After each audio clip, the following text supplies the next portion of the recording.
Assalamualaikum warahmatullahi wabarakatuh. Perkenalkan, nama saya Tess Amelia.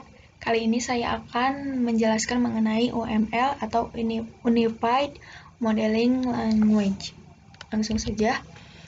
UML secara pengertian adalah bahasa umum untuk analisis bisnis, arsitek perangkat lunak, dan pengembang yang digunakan untuk menggambarkan, menentukan, merancang, dan mendokumentasikan proses bisnis yang ada atau baru, struktur dan perilaku artefak sistem perangkat lunak. UML merupakan bahasa pemodelan standar untuk pemodelan bisnis dan proses serupa, analisis desain, dan implementasi sistem berbasis perangkat lunak. Dan menurut spesifikasi UML memberikan panduan tentang urutan kegiatan tim, menentukan artefak apa yang harus dikembangkan, mengarahkan tugas masing-masing, pengembang dan tim secara keseluruhan, dan yang lainnya. UML pertama kali diciptakan oleh Grady Boch, Ipar Jacobson, dan Jim Rambosch.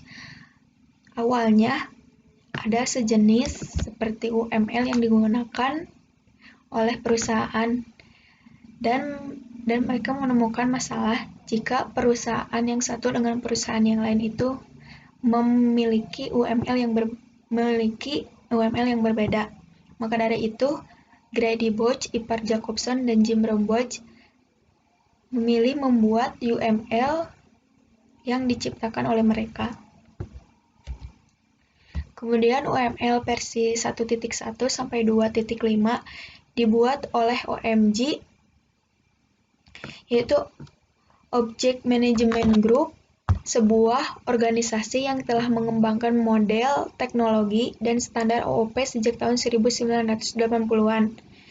Nah, UML versi 1.1 itu dibuat pada tahun 1997,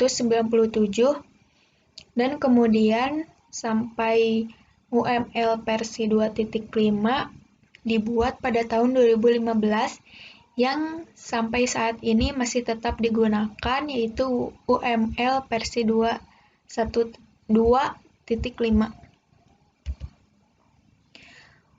UML versi 2.5 itu juga sering disebut sebagai revisi kecil, menyederhanakan dan mengatur ulang dokumen spesifikasi UML.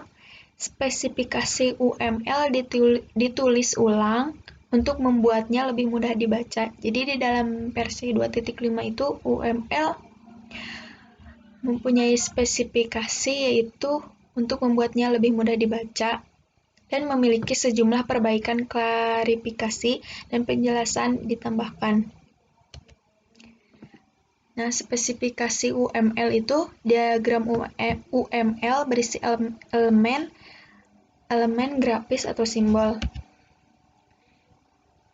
Dan dibagi menjadi dua, yaitu ada diagram struktur menunjukkan struktur, statis, sistem, dan bagian-bagiannya pada abstraksi yang berbeda, dan tingkat implementasi dan bagaimana mereka saling terkait. Elemen-elemen dalam diagram struktur mewakili konsep yang bermakna dari suatu sistem dan dapat mencakup abstrak, dunia nyata, dan konsep implementasi. Dan yang kedua ada behavior diagram, itu menunjukkan perilaku dinamis objek dalam suatu sistem yang dapat digambarkan sebagai serangkaian perubahan pada sistem dari waktu ke waktu. Nah, kemudian ada macam-macam UML, itu ada 10 macam. Itu ada satu use case diagram, yaitu untuk memodelkan proses bisnis. Kemudian 2 konseptual diagram, untuk memodelkan konsep-konsep yang ada di dalam aplikasi. 3 sequence diagram, untuk memodelkan pengiriman pesan antar objek. 4 collaboration diagram, untuk memodelkan interaksi antar objek. 5 state diagram, untuk memodelkan perilaku objek di dalam sistem. Selanjutnya 6 ada activity diagram, untuk memodelkan perilaku use case dan objeks di dalam sistem. 7. Kelas diagram untuk memodelkan struktur kelas. 8. Objek diagram untuk memodelkan struktur objek. 9. Komponen diagram untuk memodelkan komponen objek. 10. Deployment diagram untuk memodelkan distribusi aplikasi. Nah, yang sering digunakan itu ada 4 macam, yaitu salah satunya ada use case diagram. Itu digunakan untuk memodelkan semua bisnis proses berdasarkan perspektif pengguna sistem. Use case diagram juga terdiri atas diagram untuk use case dan aktor. Aktor mempresentasikan orang yang akan mengoperasikan atau orang yang berinteraksi dengan sistem aplikasi. Nah, di sini bisa dilihat aktor yang dimaksud adalah pengguna dan pengelola. Kemudian ada sequence diagram. Sequence diagram merupakan gabungan dari diagram kelas dan diagram objek yang memiliki suatu gambaran model statis, namun ada juga yang bersifat dinamis. Seperti diagram interaction, diagram sequence merupakan salah satu diagram interaction yang menjelaskan bagaimana suatu operasi itu dilakukan. 3. Collaboration diagram dipakai untuk memodelkan interaksi antar objek di dalam sistem. Berbeda dengan sequence diagram yang lebih menonjolkan kronologis dari operasi-operasi yang dilakukan, collaboration diagram lebih fokus pada pemahaman atas keseluruhan operasi yang dilakukan oleh objek. 4. Ada kelas diagram. Kelas diagram menggambarkan struktur statis kelas di dalam sistem. Kelas mempresentasikan sesuatu yang ditangani oleh sistem.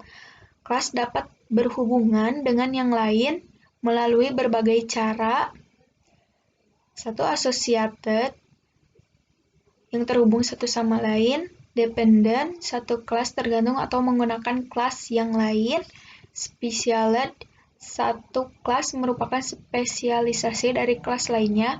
Atau package group, bersama sebagai satu unit. Sebuah sistem biasanya mempunyai beberapa kelas diagram. Nah, demikian penjelasan mengenai UML dari saya. Mohon maaf bila ada kesalahan kata-kata. Wassalamualaikum warahmatullahi wabarakatuh.